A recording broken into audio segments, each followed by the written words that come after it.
자, 서울 재건축 재개발 시장인데 특히 서울 재건축 시장이 어떻게 갈 건가?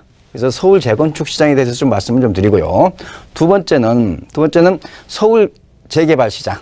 그다음에 서울 말고 이제는 수도권이라든지 지방 재건축 재개발 시장은 어떻게 변화가 있을 건지, 또한 거기에 대한 반사 이익으로 우리가 박근혜 정부 때 규제가 완화됐던 수직증층 리모델링 시장은 그동안에 지지부진했습니다만은 이런 재건축의 규제가 강화되는 상황 속에서 어떤 반사이익이 있을 건지 좀 이렇게 한번 좀 짚어보도록 할게요. 자, 첫 번째, 서울 재건축 시장입니다. 자, 서울 재건축 시장은 아무래도 이 재건축 초과이익 환수로 인해서 아무래도 영향이 클 것 같습니다. 그러면은 재건축 초과이익 환수라는 게 우리가 작년 12월 30일 이전까지 관리처분 인가신청원 단지는 유예해서 우리가 회피된 구역인데, 금년 1월부터 이제 관리처분 인가를 신청하는 단지들은 전부 다 이제 이 재건축 초과이익 환수를 피해갈 수가 없습니다. 그런데 이런 재건축 초과이익 환수라고 하는 게 말 그대로 초과이익이 있는 지역에서가 문제되지, 초과이익이 없는 지방이라든지 수도권 일부 재건축 단지는 큰 의미가 없겠죠. 자, 그래서 먼저 재건축 부담금을 산출하는 기준 좀 말씀 좀 드리겠습니다. 자, 기본적으로 초과이익에다가 일정 부과율을 곱하는데 부과율이 최대 이제 50%까지 되겠습니다. 그럼 여기서 가장 중요한 것은 초과이익을 어떻게 산출하는 거죠. 예를 들었습니다. 자, 일반 분양가, 재건축을 했을 때 일반 분양가에서 10년 전이라든지 아니면 추진이 승인 시점, 그 시점 기준에 있어서 기준시가입니다. 기준시가를 차감하도록 되어 있습니다. 자, 그러면 우리가 10년 전 기준시가 시세에 잘 반영됐어야 한 50%, 최근에도 50 내지 70%밖에 시세를 반영하지 못했거든요. 따라서 일반 분양가는 거의 시세에 접근하고 10년 전에 기준시가는 시세를 반영하지 못한, 그러다 보니까 서로 기준치가 어떤 불공정하다고 볼 수가 없겠죠. 여기에다가 이제 정상적인 상승분을 차감을 하고 이제 총 사업비, 이제 건축비라든지 설계 비용이라든지 조합 운영비라든지 이런 것들 차감하도록 해서 이게 초과이익을 산출을 하도록 돼 있습니다. 자, 그러다 보니까 우리가 이번에 이제 개발 부담금을 이렇게 사전 통지를 하도록 법에 명시가 돼 있습니다. 그래서 사전 통보하는데 이게 이제 금년 5월부터 이제 사전 통지를 이렇게 쭉 받을 수밖에 없는 상황인데, 이제 며칠 전에 아마 뉴스를 다 보셔서 아시겠지만 반포의 모 단지가 한 1억 4, 5천 정도 이게 예정금이 이게 통지가 된 적이 있습니다. 기본적으로 이런 예비 통보를 어떻게 하느냐? 사업 시행 인가를 받고 3개월 안에 조합에서는 기초 자료를 조사를 해서 구청에 제출을 하도록 되어 있습니다. 그러면 이 기초 자료를 받은 구청은 한 1개월 동안에 또 이게 자료를 검증을 하고 나서 예상 금액을 이게 구청이 조합에 통보를 하도록 되어 있습니다. 자, 이런 현상이 이제 지난달에 이제 한번 나왔습니다. 이제 이번 달부터 이렇게 서울 같으면 이제 줄줄이 계속 나올 겁니다. 이걸로 인한 이제 파장 효과가, 시장에 주는 파장 효과가 굉장히 크다는 점입니다. 자, 그러면 향후 제가 결론부터 말씀드리면요, 서울 재건축 시장은 향후 1년 정도는 가격이 조정될 가능성이 높다 하는 게 제 결론인데, 그 이유를 갖다가 한 사례를 좀 들어서 말씀 좀 드리겠습니다. 예를 들어서 이렇습니다. 현재 시세가 재건축을 추진하고 있는 그 서울에 있는 모 단지라고 이제 하나 이게 가정을 하고요. 현재 시세가 한 15억 정도 가고 있습니다. 15억 정도 가고 있는데 추가 분담금을 한 2억 정도 냅니다. 그렇다면 이런 경우에는 총 투자비가 이 두 개만 합치게 되면 17억이 되겠죠. 17억이 되는데 재건축 초과이익 환수 대상 단지가 되는 경우에 예를 들어서 개발 부담금이 한 3억이 더 있다고 가정을 합시다. 가정을 했을 때 17억에다 3억을 합치면 20억이 총 투자비가 되겠죠. 예. 자, 이런 상황에서 현재 주변의 새 아파트 시세는 18억이라고 가정을 해보겠습니다. 자, 예를 들어서 18억대 17억 초과이익이 없을 때는, 그래서 어느 정도 차이가 있기 때문에 재건축에 대한 투자 매력도가 여전히 살아있는 거죠. 자, 그런데 현재 주변 아파트 새 아파트 시세가 18억인데 총 투자비가 20억이라고 한다면은 재건축에 투자할 사람이 아무도 없겠죠. 계산기를 덧셈 뺄셈만 할 수 있는 사람이라면 다 알 수 있는 사실이다 이거죠. 그래서 현재 주변 새 아파트 시세가 20억 이상이 된다든지, 아니면은 이 시세에 현재 15억가는 시세가 좀 더 하락이 돼가지고 서로의 즉 총 투자비가 하고 주변 새 아파트 시세하고 갭이 없거나 줄어들어야만이 이 재건축 시장이 살아난다 이거죠. 따라서 이런 재건축 시장이 살아나기 위해서는 말 그대로 시간이 필요하다는 거죠. 주변에 새 아파트가 올라주는 데 시간이 필요하고 또한 그 재건축 아파트의 가격이 어느 정도 하락해서 그 갭이 메꿔지는 데까지 시간이 필요하기 때문에 제가 향후 한 1년 정도는 가격 조정이 될 수 있는 그런 시기로 제가 전망하는 그런 근거가 되겠습니다.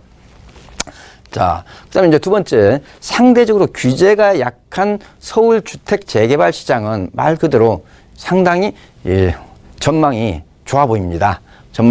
자, 그 이유는 기본적으로 이제 반사 이익을 본다는 그런 측면이 있습니다만은 기본적으로 서울시 뉴타운 재개발 지역의 출구 전략이 다 마무리가 됐습니다. 마무리가 됐고 그래서 말 그대로 갈 지역 못 갈 지역 옥석 가리기가 다 끝난 시점입니다. 자, 그 다음에 박원순 시장 들어와가지고 주택 재개발 지역에 대한 추가 구역 지정이 거의 없었다는 점입니다. 따라서 어떤 희소성이 부각이 되고 상대적으로 규제가 낮다 보니까 투자 수요가 몰릴 수밖에 없다는 겁니다. 그래서 강남권 재건축 시장은 상당히 한 1년간 상당히 전망이 어둡다고 본다면은 서울에 있는 뉴타운 재개발 지역이라든지 일반 주택 재개발 지역 같은 경우 특히 또 이제 도시 환경 정비 사업이 시작되는 도심 재개발 같은 경우 상당히 전망이 좋아 보인다라고 제가 보는 근거고요. 여기서 제가 이제 우리 시청자님한테 좀 혼돈하기 쉬운 사례 몇 가지 말씀드리겠습니다.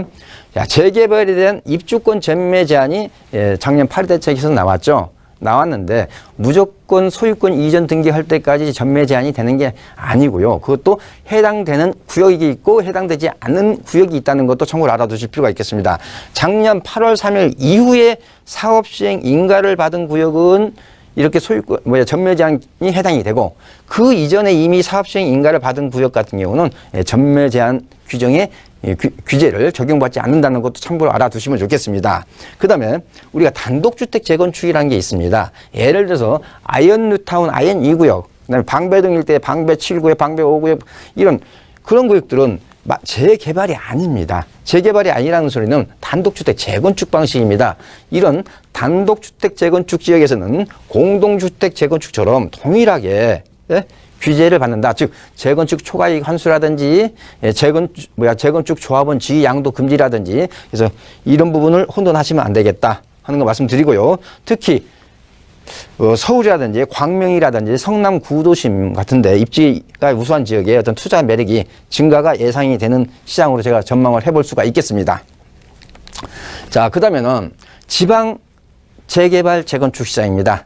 지방 재개발 재건축 시장은 전반적으로 전망이 어둡다라고 제가 결론을 내서 말씀을 드리고요.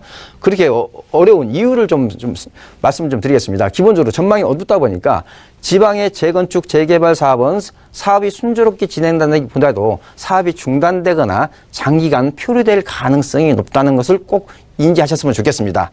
자, 예를 들어서 우리가 경기도 뉴타운을 좀 생각해 보겠습니다. 경기도 뉴타운 굉장히 많이 지정했습니다. 이랬을 때 이런 경기도 뉴타운 대부분이 해제가 됐죠. 광명 뉴타운 빼놓고는요.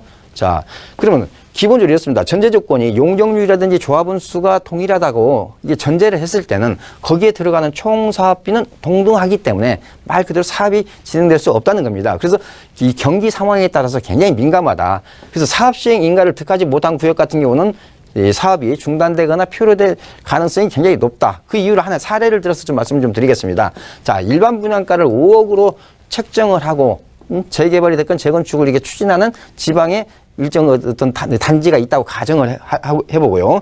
그랬을 때 현재 주변 새 아파트 시세가 5억이다. 이랬을 때 이 현 주변 새 아파트 시세가 5억 이상으로 상승이 되면은 이 사업은 진행이 되는 거고요. 이 주변 새 아파트 시세가 5억 이하로 만약에 떨어지게 되면은 하락되면은 이 사업은 표류할 수밖에 없다. 그런데 현재 지금 지방 아파트 일부 대구라든지 세종시라든지 부산의 일부를 제외하고는 전반적으로 지금 고전을 하고 있지 않습니까? 그런 시장을 반영을 한다면은 지방 재개발 재건축 시장은 상당히 전망이 어둡다라고 보여집니다. 자, 마지막으로 리모델링 시장을 보겠습니다. 특히 서울하고 분당 쪽을 초점을 맞춰서 보겠습니다. 자, 그동안에 이제 지자체에서 어떤 시범단지를 지정을 해서 추진했던 게 이제 대표적인 게 성남이었습니다. 성남이었는데 이번에는 이제 서울시가 지정을 합니다. 그래서 서울시가 지금 1차 남산타운이라든지 문정시형이라든지 신도림 우성아파트라든지 이런 것들을 지금 1차 지금 지정을 했고 이번 달에 이제 최종적으로 시범지역을 시범단지를 선정하도록 되어 있습니다. 한솔주공이라든지 무지개마을이라든지 매화마을, 느티마을 자, 그렇기 때문에 이런 1기 신도시까지, 서울 중심으로 해서 1기 신도시까지도 이런 수직 증축 리모델링 바람이 좀 더 확산될 가능성이 높다. 따라서, 재건축 시장의 어떤 규제, 특히 안전진단 요건 강화로 인해서 수직 증축 리모델링 시장이 새로운 투자 상품 대안으로 떠올 수 있다는 점 제가 강조드리면서 오늘은, 수도권, 지방, 이런 좀 재개발, 재건축 시장을 좀 나눠서 좀 설명 좀 드렸습니다. 금요일과 토요일 오후 1시에 진행을 하고 있습니다. 금요일 날 세미나는 주로 이제 각 호재가 있는 지역별로 이슈 분석을 해드리고요. 토요일 날은 전반적인 이 전망 이주라든지, 그다음에 내가 가지고 있는 여유 자금별 투자 기법, 투자 유망 지역, 이런 지역으로 제가 선점해 드리고요. 가장 중요한 것은요, 제 세미나에 처음 오시는 분에 한해서는 제가 꼭 세미나 후에 1:1 무료 상담까지 진행을 해 드리고 있습니다. 우리 아시아경제 시청자 여러분, 많은 관심 부탁드리겠습니다.